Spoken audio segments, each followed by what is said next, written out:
ازيكم عاملين ايه؟ انا اسمي هبه وبعمل فيديوهات طبخ سهله وبسيطه، وان شاء الله وصفه النهارده تعجبكم. في وصفه النهارده هنعمل دبابيس الفراخ بصوص الباربيكيو. هي وصفه سهله وبسيطه، مكوناتها مش كتير، ما بتاخدش وقت سوا كبير. يعني من الاخر لما تكونوا زهقانين او مش قادرين تطبخوا بتعملوها، مش بتاخد وقت كبير خالص معاكم. جبنا حوالي، انا كنت جايبه هنا حوالي كيلو الا ربع من صدور الفراخ، وبنعمل فيهم كده فتحات صغيره بالسكينه، وبنبدا نضيف عليهم شويه من صوص الباربيكيو، معلقه كبيره من صلصه الطماطم، شويه من البابريكا المدخنه، بتفرق جدا جدا في الطعم.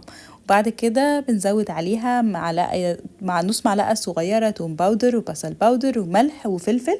ما بنزودش بهارات اكتر من كده عشان ما بتكونش حلوه. وبعد كده بنضيف عليها نص ليمونه، وبنبدا نخلط المكونات كلها مع بعض. هو يستحسن لو التتبيله تفضل يوم كامل في التلاجة، بس لو انتم مستعجلين او ما عندكوش وقت يعني بنحطها مش اقل من ساعتين 3. وفي طاسة سخنة على نار متوسطة بنحط شوية زيت، وبننزل عليهم ببصلة متقطعة. هو يستحسن في الوصفة دي بصل أبيض، بس أنا بصراحة ما كانش عندي فاستخدمت بصل أحمر عادي جدا. وبنحط عليها معلقة كبيرة من السكر البني، وبنقلبهم كده شوية، وننزل عليهم بشوية من الصويا صوص، وبنفضل نقلب لحد ما نبدأ نحس إن ريحة البصلة طلعت وإن البصلة دابت كده شوية. وبننزل عليها بالدبابيس بتاعتنا.